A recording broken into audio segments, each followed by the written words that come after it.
Hi guys, welcome to Liya Tasvi vlog. ಇವತ್ತಿನ recipe ಬಂದು tomato chutney.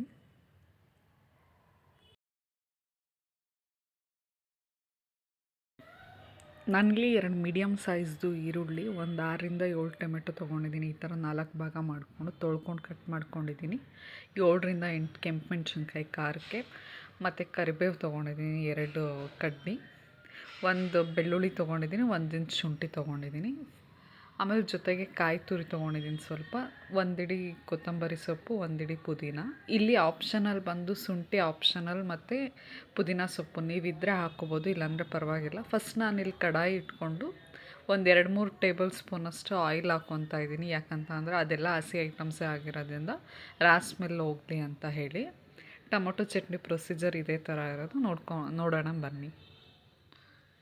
ಇಲ್ಲಿ ನಾನು ಫಸ್ಟು ಬೆಳ್ಳುಳ್ಳಿ ಮತ್ತು ಏನೇನು ಐಟಮ್ಸ್ ಇದೆ ಅದನ್ನೆಲ್ಲ ಹಾಕ್ಕೊಂಡು ಆಯಿಲ್ ಕಾದಾದ್ಮೇಲೆ ಚೆನ್ನಾಗಿ ಫ್ರೈ ಮಾಡ್ಕೊತಾ ಇದ್ದೀನಿ. ಮೆಣಸಿನ್ಕಾಯಿನ ಮುರ್ಕೊಂಡಿದ್ದೀನಿ, ಮತ್ತು ಇಲ್ಲಿ ಕರಿಬೇವು ಸೊಪ್ಪನ್ನು ಕೂಡ ಆ್ಯಡ್ ಮಾಡ್ತಾಯಿದ್ದೀನಿ. ಯಾವಾಗಲೂ ಅಷ್ಟೇ ಲೋ ಫ್ಲೇಮಲ್ಲಿ ಇಟ್ಕೊಂಡು ಚೆನ್ನಾಗಿ ಫ್ರೈ ಆದಮೇಲೆ ಈಗ ನಾನು ಆನಿಯನ್ ಮತ್ತು ಟೊಮೆಟೊನ ಆ್ಯಡ್ ಮಾಡ್ಕೊತಾ ಇದ್ದೀನಿ. ಆ್ಯಸ್ ಯೂಶ್ವಲ್ ಆನಿಯನ್ ಸ್ವಲ್ಪ ಫ್ರೈ ಆಗಲಿ, ಯೆಲ್ಲೋ ಕಲರ್ ಬರೋ ಥರ. ನೀವು ಚಿಲ್ಲಿನ ಖಾರ ಎಷ್ಟು ಬೇಕೋ ಅದನ್ನು ನೋಡ್ಕೊಂಡು ಆ್ಯಡ್ ಮಾಡ್ಕೊಳ್ಳಿ. ಕೆಲವರು ಸ್ವಲ್ಪ ಉಳಿಬೇಕಂತ ಅಂದರೆ ಹುಣಸೆಹಣ್ಣು ಆ್ಯಡ್ ಮಾಡ್ಕೋತಾರೆ, ಬಟ್ ನಾನು ಇಲ್ಲಿ ಆ್ಯಡ್ ಮಾಡಿಲ್ಲ. ಟೊಮೆಟೊನ ಮೋಸ್ಟ್ ಆಫ್ ದಿ ಟೈಮ್ ಹುಳಿ ಜಾಸ್ತಿನೇ ಇರುತ್ತೆ ಅಂದ್ಬಿಟ್ಟು ಈ ಥರ ಎಲ್ಲನೂ ಒಂದಾದ್ಮೇಲೆ ಒಂದು ಹಾಕ್ಕೊಂಡು ಇಷ್ಟು ಐಟಮ್ಸು ಅರ್ಧ ಫ್ರೈ ಆಗಿ ಚೆನ್ನಾಗಿ ಅದು ಬಾಯ್ಲ್ಡ್ ಆಗೋವರೆಗೂ ಫ್ರೈ ಮಾಡ್ಕೊಳ್ಳಿ.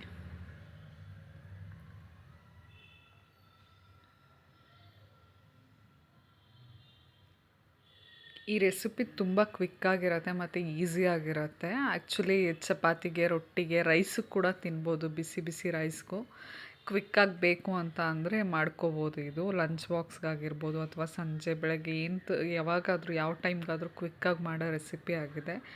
ಇಲ್ಲಿ ನೋಡಿ, ಇಷ್ಟ ಆದಮೇಲೆ ನಾನಿಲ್ಲಿ ಕಾಯಿ ತುರಿ ಆ್ಯಡ್ ಮಾಡ್ಕೊತಾ ಇದ್ದೀನಿ.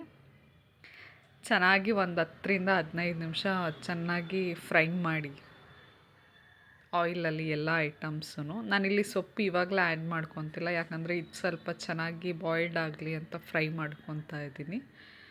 ಇದು ಸ್ವಲ್ಪ ಅಂದರೆ 10 ಮಿನಿಟ್ಸ್ ಟು 15 ಮಿನಿಟ್ಸ್ ಚೆನ್ನಾಗಿ ಫ್ರೈ ಆದಮೇಲೆ ನಾನು ಆಮೇಲೆ ಸೊಪ್ಪು ಆ್ಯಡ್ ಮಾಡ್ಕೋತೀನಿ. ಸೊಪ್ಪು ಇವಾಗಲೇ ಹಾಕಿದ್ರೆ ಅದು ಫುಲ್ಲು ಮೆತ್ತಗಾಗೋಗುತ್ತೆ, ಲೈಕ್ ಜಾಸ್ತಿ ಫ್ರೈ ಆಗುತ್ತೆ ಅಂದ್ಬಿಟ್ಟು. ನೋಡಿ, ಅರ್ಧ ಆದಮೇಲೆ ನಾನಿಲ್ಲಿ ಆ್ಯಡ್ ಮಾಡ್ಕೊತಾ ಇದ್ದೀನಿ. ಟೇಸ್ಟು ಅಷ್ಟೇ ತುಂಬ ಚೆನ್ನಾಗಿರುತ್ತೆ, ನೀವೇ ಟ್ರೈ ಮಾಡಿ. ಮತ್ತು ಸ್ಪೈಸಿಯಾಗಿ ಅದು ಉಪ್ಪು, ಖಾರ, ಹುಳಿ 3 ಐಟಮ್ಸೂ ಇಲ್ಲಿ ಆ್ಯಡ್ ಆಗಿರುತ್ತೆ. ಸೊ ತುಂಬ ಚೆನ್ನಾಗಿರುತ್ತೆ.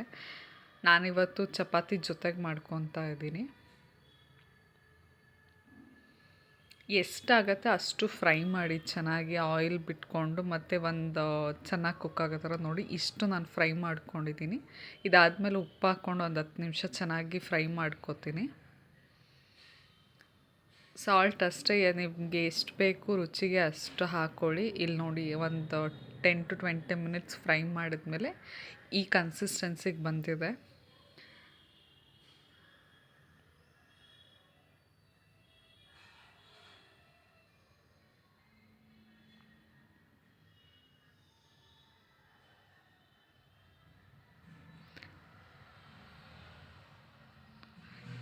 ಇದು ಚೆನ್ನಾಗಿ ಫ್ರೈ ಆದಮೇಲೆ ಆಫ್ ಮಾಡಿಬಿಟ್ಟು ಒಂದು 10 ಮಿನಿಟ್ಸ್ ತಣ್ಣಗಾಗೋದಕ್ಕೆ ಬಿಡಿ. ಫುಲ್ಲು ತಣ್ಣಗಾದ್ಮೇಲೆ ಆಮೇಲೆ ಗ್ರೈಂಡ್ ಮಾಡ್ಕೊಳ್ಳಿ, ಯಾಕಂದರೆ ಗ್ರೈಂಡ್ ಮಾಡೋಕ್ಕಾಗಲ್ಲ ಬಿಸಿ ಇದ್ದಾಗ. ನೋಡಿ, ನಾನಿಲ್ಲಿ ಗ್ರೈಂಡ್ ಮಾಡ್ಕೊಳಕ್ಕೆ ಹಾಕ್ಕೋತಾ ಇದ್ದೀನಿ ಐಟಮ್ಸ್ನ. ವಾಟರ್ ನೀಡಿರಲ್ಲ, ಗಟ್ಟಿಯಾಗಿದೆ, ಚೆನ್ನಾಗಿರುತ್ತೆ. ಯಾಕಂದರೆ ಟೊಮೆಟೊ, ಆನಿಯನ್ ಎಲ್ಲ ನೀರು ಬಿಟ್ಕೊಳ್ಳುತ್ತೆ. ನಾನಿಲ್ಲಿ ಜಸ್ಟ್ ಒಂದು ಕಪ್ ಆಗೋಷ್ಟು ವಾಟರ್ನ ಇದಕ್ಕೆ ಹಾಕ್ಕೊಂಡು ಮಾಡ್ಕೊಂಡಿದ್ದೀನಿ. ಗ್ರೈಂಡ್ ಆದಮೇಲೆ ನೋಡಿ ಯಾವ ಥರ ಕಾಣಿಸ್ತಿದೆ. ಕಲರಲ್ಲೇ ಹೇಳ್ಬೋದು ಎಷ್ಟು ಸ್ಪೈಸಿಯಾಗಿರುತ್ತೆ ಇದು ಅಂತ. ತುಂಬ ಚೆನ್ನಾಗಿರುತ್ತೆ. ಮತ್ತು ಒಗ್ಗರಣೆ ಬಂದು ಆಪ್ಷನಲ್. ನೀವು ತುಂಬ ಜಾಸ್ತಿ ದಿನ ಇಡ್ತೀನಿ ಅಂತ ಅಂದರೆ ಒಗ್ಗರಣೆ ಮಾಡಿ ಮತ್ತೆ 1-2 ನಿಮಿಷ ಬಾಯ್ಲ್ಡ್ ಮಾಡಬೇಕಾಗತ್ತೆ. ನೀವೇನಾದರೂ ಇಡಲ್ಲ, ಇವತ್ತೇ ಖಾಲಿ ಮಾಡಿಬಿಡ್ತೀನಿ ಅಂತ ಅಂದರೆ ಜಾಸ್ತಿ ಬೇಯಿಸೋದೇನು ಅವಶ್ಯಕತೆ ಇಲ್ಲ. ಜಸ್ಟ್ ನಾನಿಲ್ಲಿ ಆಯಿಲು ಮತ್ತು ಸಾಸಿವೆ, 1 ಸ್ಪೂನಷ್ಟು ಜೀರಿಗೆ ಹಾಕ್ಕೊಂಡು ಒಗ್ಗರಣೆ ಮಾಡ್ಕೊತಾ ಇದ್ದೀನಿ. ಯಾಕಂತ ಅಂದರೆ ಫ್ಲೇವರ್ ಯಾವಾಗಲೂ ಚೆನ್ನಾಗಿರುತ್ತೆ ಜೀರಾ ಹಾಕಿದ್ರೆ. ನಾನಿಲ್ಲಿ ಜಸ್ಟ್ 2 to 3 ಮಿನಿಟ್ಸ್ ಅಷ್ಟೇ ನಾನು ಈ ಥರ ಫ್ರೈ ಮಾಡ್ಕೊಂಡಿದ್ದು ಒಗ್ಗರಣೆ ಆದಮೇಲೆ. ನೀವು ಅಷ್ಟೇ ಏನಾದರೂ ಇಡಬೇಕು ಅಂತ ಅಂದರೆ ಮಾತ್ರ ಬಾಯ್ಲ್ಡ್ ಮಾಡಿ ಚೆನ್ನಾಗಿ, ಇಲ್ಲ ಅಂದರೆ ಏನು ಅವಶ್ಯಕತೆ ಇರಲ್ಲ. ಒಗ್ಗರಣೆನೂ ಅಷ್ಟೇ ಆಪ್ಷನಲ್, ಯಾಕಂದರೆ ನಾವು ಫಸ್ಟೇ ಹಾಕಿರ್ತೀವಲ್ಲ, ಏನು ನೀಡಿಲ್ಲ. ಕಲರ್ ಹೇಗಿದೆ ಅಷ್ಟೇ ಸಖತ್ತಾಗಿರುತ್ತೆ ಟೇಸ್ಟು. ನೀವು ಒಂದು ಸಲ ಟ್ರೈ ಮಾಡಿ. ಮತ್ತು ಕ್ವಿಕ್ಕಾಗಿ ಆಗುತ್ತೆ. ಫ್ರೈ ಒಂದು ಮಾಡಿಕೊಂಡ್ರೆ 2 ನಿಮಿಷದ ಕೆಲಸ ಇದನ್ನು ಮಾಡೋದಕ್ಕೆ. ನಾನು ಇದನ್ನು ಚಪಾತಿ ಜೊತೆ ಮಾಡ್ಕೊಂಡಿದ್ದೀನಿ, ನೋಡಿ ಹೇಗೆ ಕಾಣಿಸ್ತಿದೆ ಅಂತ ಹೇಳಿ. ಚಪಾತಿ ಜೊತೆ ಫೈನಲಿ ಹೀಗೆ ಕಾಣಿಸ್ತಾ ಇದೆ. ನಿಮಗೆ ಬೇರೆ ಡಿಶ್ ಏನಾದರೂ ಬೇಕಿದ್ರೆ ಕಮೆಂಟ್ ಮಾಡಿ. ಪ್ಲೀಸ್ ಲೈಕ್ ಮಾಡಿ, ಶೇರ್ ಮಾಡಿ, ಸಬ್ಸ್ಕ್ರೈಬ್ ಮಾಡಿ. Thank you.